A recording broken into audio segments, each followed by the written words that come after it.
How to send pictures as snaps on Snapchat. Now this is a step-by-step tutorial on how to actually do this. So it's actually very easy to do. And yeah, let's get started. Well, normally when I would go to my camera roll and then send this photo as a snap real quick, then you can actually see that right over here it is a chat, and that is exactly what you not want. You want to send it as an actual snap like you see on top. So how do you actually do that? Well, that is super easy to do.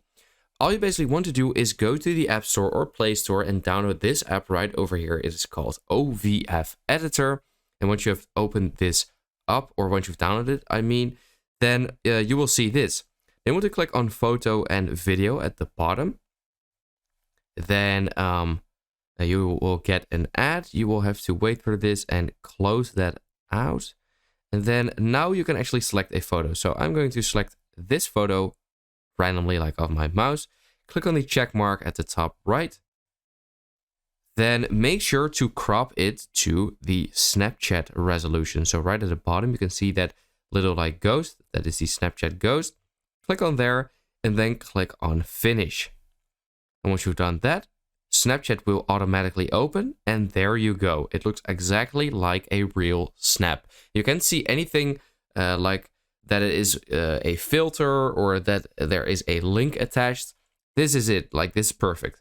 So then click on send to, then click on, I'm just going to send it to myself, and there you go. You can see that it has actually a snap. So now I can open it up and it looks exactly like a real snap.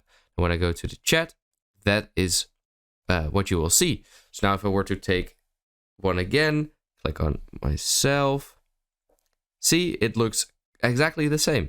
So that is basically it. I hope this video helped you out. Let me know in the comments if it helped you out, and then I will see you next time. Have a good day.